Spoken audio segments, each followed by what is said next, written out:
Assalamualaikum warahmatullahi wabarakatuh. Jumpa lagi bersama Kang Edi Channel tentunya Bapak Ibu. Bagaimana kabar Bapak Ibu? Bapak Ibu guru, kepala sekolah, teman-teman pengawas. Admin doakan semuanya semoga dalam keadaan sehat walafiat, panjang umur, diberikan rezeki yang murah tentu dan dimudahkan segala urusan. Amin.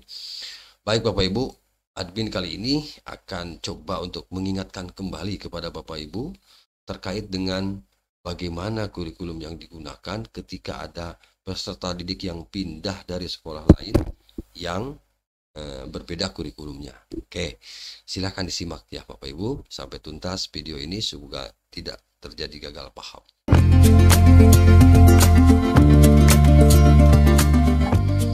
Baik Bapak Ibu, ya inilah surat edaran yang dikeluarkan oleh Badan Standar Kurikulum dan Asesmen Pendidikan ya Bapak Ibu oleh BSKAP terkait dengan perpindahan peserta didik antar satuan pendidikan yang menerapkan kurikulum merdeka. Nah Bapak Ibu, jadi tentu perpindahan ini kurikulumnya berbeda antara kurikulum anak di sekolah asal dengan sekolah tujuan. Nah, coba admin nanti akan menyoroti dari secara hukum dari sekian banyak ini, memang semuanya terkait, tapi coba admin nanti akan menyoroti di nomor 9-nya. Keputusan Menteri Pendidikan Kebudayaan Riset dan Teknologi 56 nomor 56 yang dirubah. Nah, ya, mengalami perubahan menjadi nomor 262. Ya, jadi yang terakhir ini 262/M/2022. Tentang apa itu?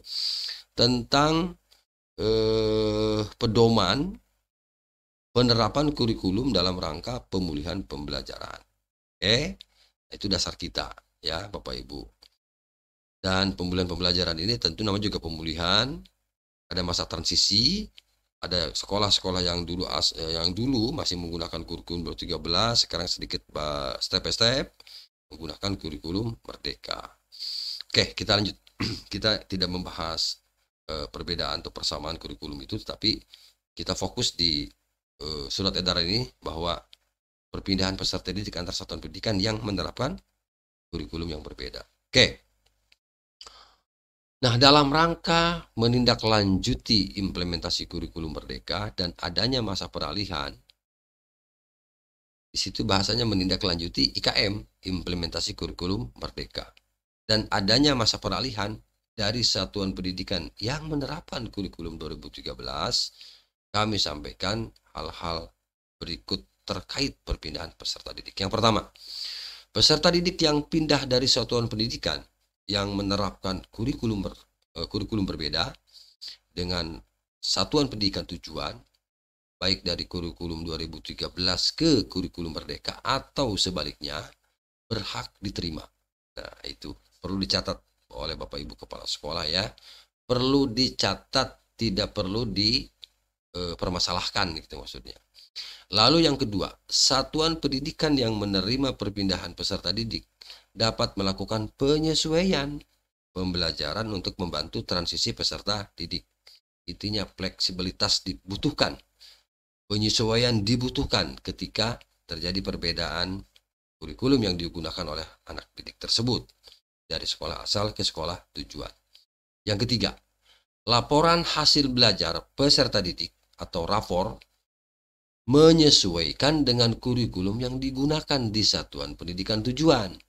Jadi sekali lagi menyesuaikan dengan sekolah tujuan atau sekolah yang baru. Rapornya, rapor yang sudah didapat dari satuan pendidikan asal tidak perlu disesuaikan. Jadi rapor yang dibawa oleh anak didik dari sekolah asal tidak perlu, bahasanya di sini, tidak perlu disesuaikan dan tetap menggunakan format sesuai kurikulum yang digunakan di satuan pendidikan asal. Yang keempat, ijazah mengikuti struktur kurikulum yang digunakan pada satuan pendidikan tujuan. Jadi kurikulumnya tetap kurikulum di sekolah yang baru.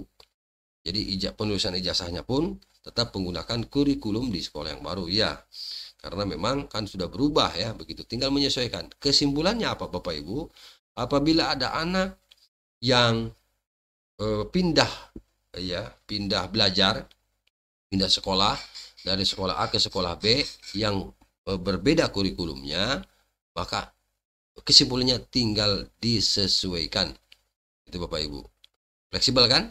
Oke, karena kurikulum 2013 dengan kurikulum Merdeka sebenarnya sedikit sekali ya perbedaannya. Substansinya sedikit sekali.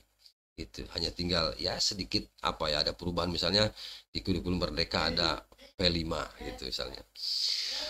Oke, itu saja ya Bapak Ibu, intinya terkait dengan bagaimana kurikulum yang digunakan ketika ada perpindahan perpindahan peserta didik antar satuan pendidikan yang kurikulumnya berbeda.